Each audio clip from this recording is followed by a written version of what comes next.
യഥാർത്ഥത്തിൽ ഈ മതങ്ങളെയൊക്കെ കൂട്ടുപിടിക്കുന്നത് കള്ളത്തരം നടത്താനുള്ള ഒരു മറയായിട്ടാണ് അല്ലേ?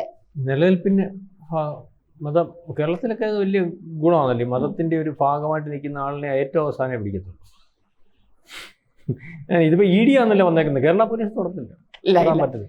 ബാക്കി ഇപ്പൊ അവർക്ക് ഇതിനകത്ത് പേടിക്കാനൊന്നുമില്ല, അവർക്ക് നമ്മുടെ വോട്ട് കിട്ടത്തില്ലല്ലോ. വടക്കേന്ത്യയിലൊക്കെ കിട്ടി, ഇവിടുത്തെ കിട്ടത്തില്ലെന്നറിയാം, ഇതിനെതിരെ നിൽക്കുന്നറിയാം. അപ്പൊ അവസാനം ED ഇങ്ങനെ പുള്ളി പിന്നെ ജമാഅത്തെ ഇസ്ലാമിയയുടെ മാനസികാവസ്ഥയാണെന്ന് തോന്നുന്നു. എന്തെന്നറിയാം, ജമാഅത്തെ ഇസ്ലാമിയയുടെ പറഞ്ഞെന്ന് പറഞ്ഞാൽ മുസ്ലിം ഈ പറയത്തില്ലേ മുസ്ലിം രാജ്യത്തിലേക്ക് വരണം, ശരീഅത്ത് നിയമം കൊണ്ടുവരണം, പിന്നെ അവർ ജനാധിപത്യത്തെ അംഗീകരിക്കത്തില്ല, പിന്നെ ടാക്സും ഒന്നും കൊടുക്കത്തില്ല. അതുകൊണ്ടായിരിക്കും എനിക്ക് കള്ളപ്പണപാടിൽ പലവട്ടം ED വിളിച്ചപ്പോഴും പുള്ളി ചെല്ലാഞ്ഞത്.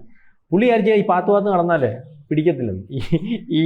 ഈ പാവം പിടിച്ച ഈ വലിയ ഡോക്ടർ, വലിയ MBS നടത്തുന്ന ആള്, വലിയ ആഗോള രീതിയിൽ വർത്തമാനം പറയുന്ന ആൾക്ക് അറിയത്തില്ലയോ ഇയാളെ അങ്ങോട്ട് കുറേ കാലം കൊണ്ട് ഈ പറയുന്ന വർത്തമാനമൊക്കെ കേട്ടിട്ട് വളരെ വൃത്തിയായിട്ട് ഇതിൻ്റെ പുറകിൽ റഡാർ വെച്ചിട്ടുണ്ടെന്നുള്ള കാര്യം ഇയാൾ മനസ്സിലാക്കണമായിരുന്നു. അപ്പോൾ പുള്ളി ഇങ്ങനെ പലവട്ടം വിളിപ്പിച്ചു. അന്നേരം വിളിപ്പിക്കുമ്പോഴൊക്കെ ED വിളിപ്പിക്കുമ്പോൾ ചെല്ലത്തില്ലല്ലോ.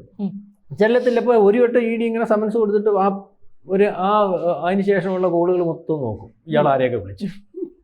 മനസ്സിലായില്ലേ? അത് കഴിഞ്ഞിട്ട് വീണ്ടും ഒരു വരട്ടുണ്ട്. അപ്പം എന്നിട്ട് പിടിക്കാതിട്ടേക്കാം. അല്ല നമ്മളെ ഇവരറിയത്തില്ല, ഒരു പ്രത്യേക ചാനലിനകത്താണ് ഇവർ കിടക്കുന്നത്. അപ്പം അങ്ങനെ കിടന്ന് ഓടും.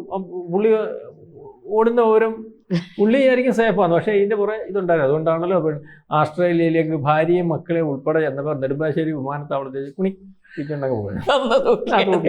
ഇനിയും വിട്ടേക്കുവാ. ഇപ്പൊ ഇന്നലെ പിടിച്ചിട്ട് വിട്ടപ്പോൾ ഇന്ന് എന്തുവായാലും വെപ്രാളം പിടിച്ച് രാജ്യം മൊത്തം വിളിക്കും.